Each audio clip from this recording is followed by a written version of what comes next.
Hey, my name's Pete Fala. I'm an architect with Stitch Design Shop. I went to undergraduate school at the University of Charleston in West Virginia, where I studied interior design, and I kind of went to that school more for baseball than I did design, but I really kind of fell in love with design when I got there. After my first semester of being in radiology, I realized I definitely didn't want to be in a hospital.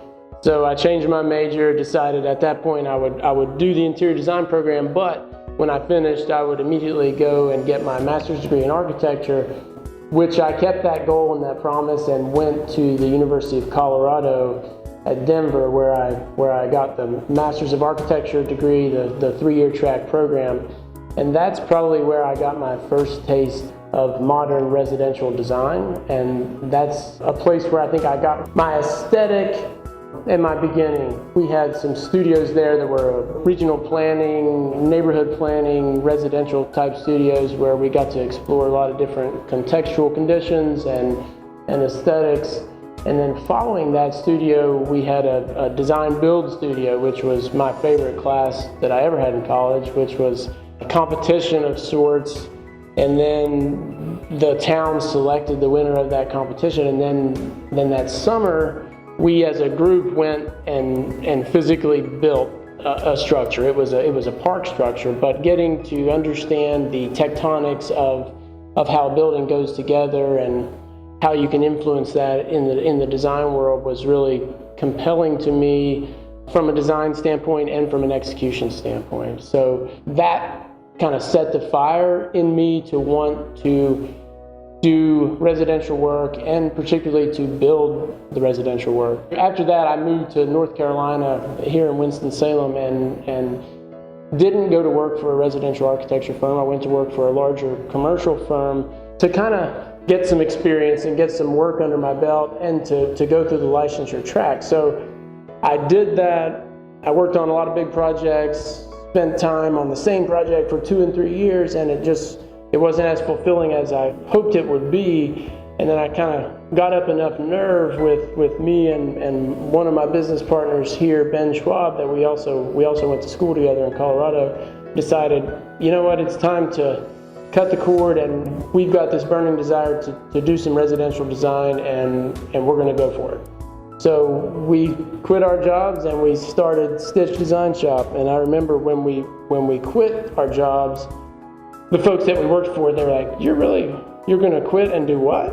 And we were like, we're going to be residential architects here in Winston-Salem. And they're like, good luck, because most of the work here in Winston and in the Triad doesn't involve an architect from a residential standpoint. And that's something that we were troubled by. And you see it in Winston, you see it all across the state, you see it all across the country, where the housing market is what it is because of the elements that are in place with builders and contractors and cost. But we felt there was an opportunity to bring modern design to the Triad and to scratch an itch or fill a need that was unfulfilled. The definition of modernism, that's something that people come to us a lot and talk about, like what is a modern house? How is it different from a contemporary house? Without getting out the Webster's dictionary and kind of feeding a definition to you, that, you know, to me, modern house or a modernist aesthetic or modern design is very simple and clean. And, you know, you hear the quote, less is more, but you also, once you've done it, you understand that less is more complicated, and to do something that is clean and elegant and doesn't feel forced and doesn't feel like it's trying too hard is extremely difficult. It's easy to put 5 layers of crown molding over a 90-degree corner that's supposed to be 90 degrees and you hide everything. But when you start stripping that away, it kind of opens up your soul. You see whether you executed it well or not. Things need to come together in a certain manner.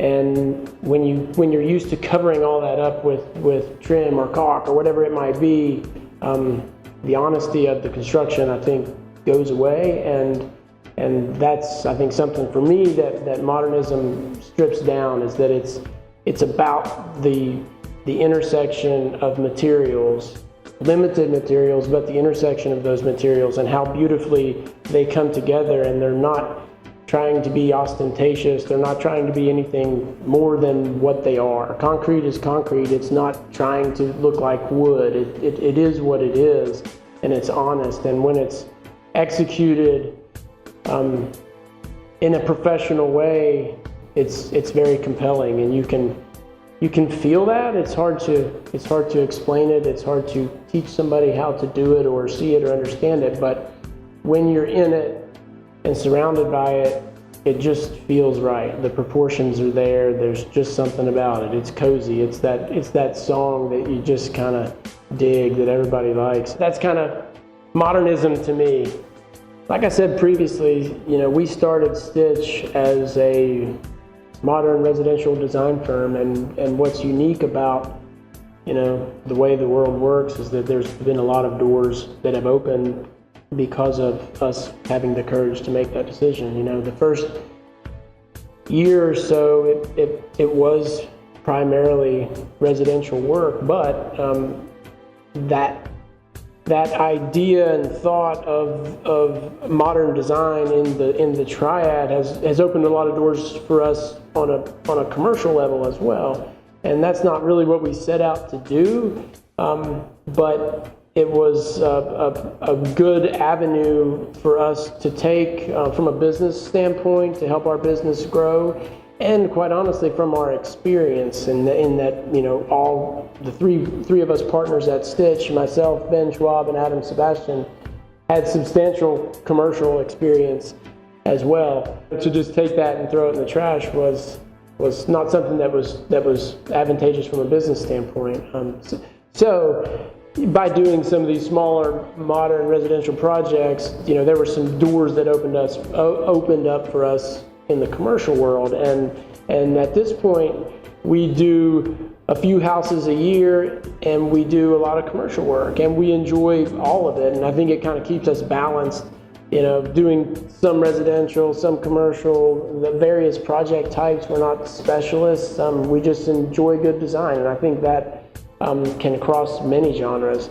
This building that we're sitting in, which is where our new offices are, is the APHIS Center for the Arts, and it was completed back in May.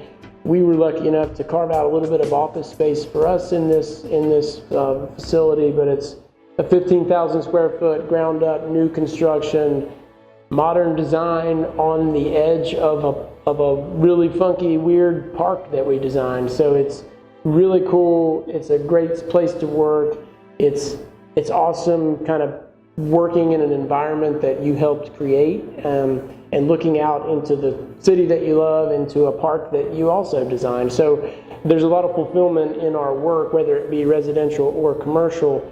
Getting to see people enjoy the work is probably the ultimate prize for an architect, when you see how people react and respond to the spaces that once lived in your head and now are a reality. From an advice standpoint, for me, I think the biggest thing, it was the hardest thing that I ever did, but it was the best thing I ever did, was to get up enough courage to just do it. We said that there's plenty of opportunity. There are people out there in the community that want this. They're telling us that they want it, but we don't know for sure, and you're never going to know for sure until you just do it. So we had to just call up all our courage and talk to all our family and get enough people to pat you on the back enough to where you just kind of say, hell with it. I'm going to give it a go, and if the shit hits the fan, I'll find a job somewhere. So, that's kind of my perspective.